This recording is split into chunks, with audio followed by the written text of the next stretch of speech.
Hala, be. Ano yun? Tinusuan ng crush ko yung my day ko. Hala, be, patingin. Ayan, oo. Hala, be, limang heart. Anong ibig sabihin nun? Oo nga, no. Teka lang. Kung saan ka pupunta? Hoy. Ay, bakit? Sige na, sinasagot na kita. Ano sinasagot? Tayo na. Sige na, pumapayag na ako maging girlfriend mo. Uy, ano pinagsasabi mo dyan? Pinusuan mo yung my day ko eh. O, ano ibig sabihin nun? Uy, wala akong alam sa sinasabi mo. Uy, anong wala? Alam mo, may gusto ka sa akin. Halata. Pumupuso ka eh. Uy, baka napindot ko lang yun. Uy, ano napindot? Diyos ko, ang dami-dami pwede mapindot doon. Yung puso pa talaga. Diba? May light, may haha, may angry, may care pa nga, tapos puso. Bakit yung puso pa yung napindot mo? Alam mo, sabihin mo na lang, may gusto ka sa akin.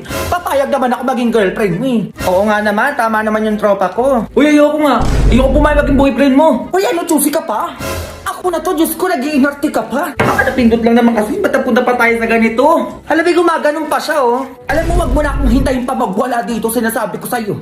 Panindigan mo kung ano yung napindot mo. Eh, ganun ba yun? Oo, ganun yun. Kaya panindigan mo ko, Diyos ko, pinusuan mo eh. Ginusto mo yan.